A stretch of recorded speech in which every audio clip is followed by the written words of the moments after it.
So this should be day like 23 or 24, but we're gonna call it day 6 because I kind of neglected our starter. Got really carried away with getting ready for baby goats, which we are expecting sometime this month. I, of course, miscalculated which day the goats were going to be here, but that kind of worked out because I have some improvements that I'm trying to do on the barn. Anyway, let's talk about our starter. I'm going to give a little summary on how she's been doing for the past couple weeks. I had her on the counter and I was noticing there really wasn't that much of a change, and it's because my house is cold. Our house is heated by a fireplace and the kitchen is nowhere near the fireplace.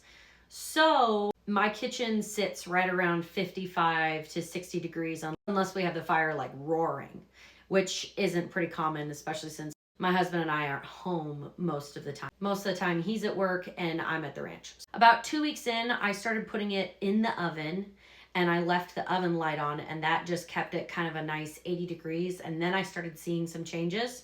But unfortunately, I was not feeding her like I should have. I was feeding her every other day here and there, just kind of whatever. The only problem that I had was I noticed this film on top, and I'll show that now. Apparently that's just air drying out the top. It's not mold, so that's good at least. It's perfectly fine, and it's actually okay to keep going with what we have. I was a little afraid that we were going to have to start completely over, but like I said, there's nothing wrong with it. I just mixed it in and kept going, and she's great. So this whole thing is just kind of turning into an experiment, but that's okay. This is the same as always. Dump half of it, put our flour and water mix in, and I will be right back.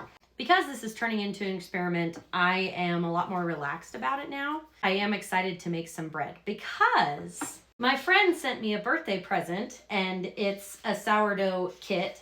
It came with all of the tools that you would use. Then my friend left this note, and it says, "I expect some bomb-ass bread," and from Bailey. Thank you, Bailey. We will be hopefully using this pretty soon and using this pretty soon.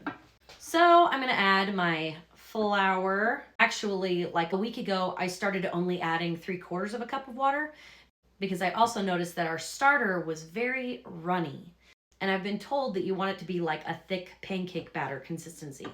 So I started doing less water, and it actually seems to be working pretty well. The jar has some decorations like on the bottom. Kind of gives me like a good mark because my marker quit working and I don't have a rubber band big enough to go around this.